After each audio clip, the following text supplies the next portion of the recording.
Thank you, Mr. Chairman. Thank you for calling this hearing. Ambassador Miller, Ambassador Blumenfield, Mr. Chalet, welcome to the Foreign Affairs Committee. We're grateful for your time and your expertise. It's been nearly 70 years since the National Security Act created the National Security Council. Over that time, the Council has proved to be a flexible and dynamic body. Every president has shaped the NSC staff in a way that has worked best for his purposes.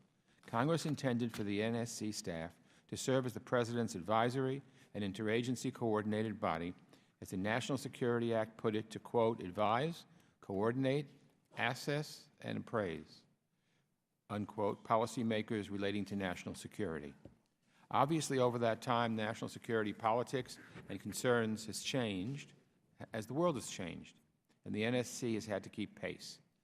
As we think about how the NSC might look under future administrations, we should keep in mind lessons learned in the NSC's first 70 years. First, the selection of a national security advisor is one of the most critical appointments the President will make. This person sets the tone for the rest of the NSC and the national security agencies. The President should have full faith in the National Security Advisor as a trusted confidant, a role that Congress has supported. Secondly, the President's policy staff should be national security experts with experience managing interagency processes. Even though many of them are detailed from other parts of the government, their loyalty should be to our national security and not to any one agency or service. And thirdly, while the NSC staff should certainly be in the business of advising the President on policy and ensuring the agencies are carrying out that policy, the NSC staff itself should not be carrying out policy. That responsibility rests with the cabinet agencies with Congress's oversight. This is central to our discussion today. How do we ensure that the execution of foreign policy stays where it belongs? One common explanation is that the NSC mission creep results from the NSC staff growing too large, and the easy solution is to limit the size of the staff. I'm sympathetic to that feeling because we don't want it to be too expensive, too large, and we don't want it to be usurping things that the State Department or the agency should do. But it's not just that. That in itself, in my opinion, is too simplistic. It fails to take into account why the staff has grown and ignores the bureaucratic demands facing the NSC. The real questions we should be asking are about the appropriate role of the NSC and how it's managed, issues that are important regardless of the size of the staff. I do want to say that I am concerned about the size of the staff, but I think these other things are at least equal of concern as well. In a certain way, the NSC was set up as a clearinghouse. 70 years ago, the cabinet agencies had relatively clear-cut missions with a minimal amount of overlap. When matters emerged that required cross-agency collaboration or trade-offs, the question went up the food chain to the NSC, and the NSC coordinated among agencies.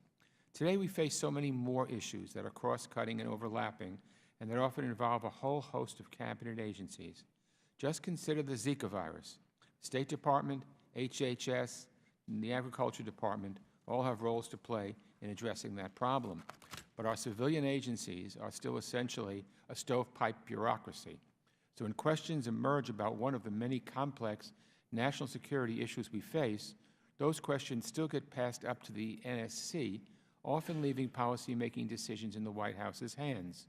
Over time, this pattern has forced the staff to grow as well.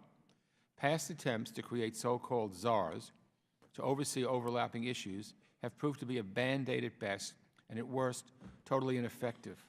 So how do we empower our agencies to deal with a modern set of challenges without having their first phone call be to the White House?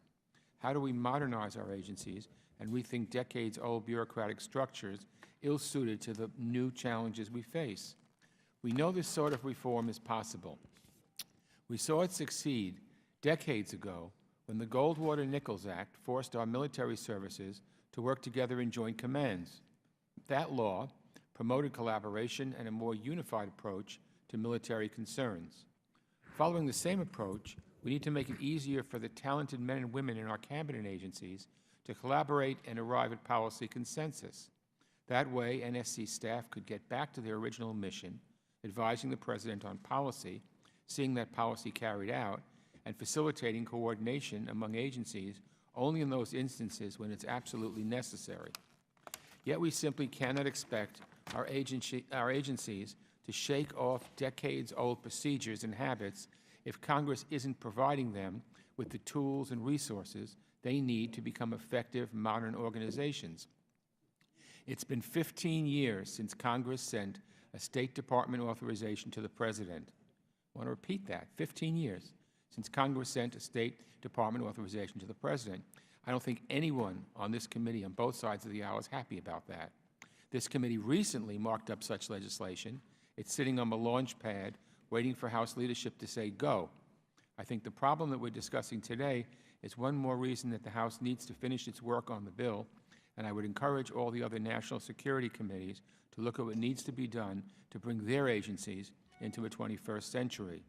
To our witnesses, I'm curious to hear your views on the structure of the NSC and how we can make our agencies more effective and collaborative when it comes to policy making. Again, we're grateful for your time. Thank you, Mr. Chairman. I yield back. Thank you, Mr. Engel.